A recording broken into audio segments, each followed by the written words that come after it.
ॐ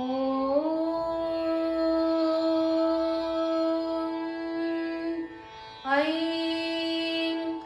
ह्रीं श्रीं ऐं ग्लौं ऐं नमो भगवते वार्तालि वार्तालि वाराहि वाराहीं वराहमुखि वराहमुखीं अन्धे अन्दिनि नमः रुन्दे रुन्दिनि नमः जम्बे जम्बिनि नमः मोहे मोहिनि नमः स्तम्भे स्तम्भिनि नमः सर्वदुष्टप्रदिष्टानां सर्वेषां सर्ववागसिद्धचक्षुर्मुखगति जिह्वा स्तम्भनं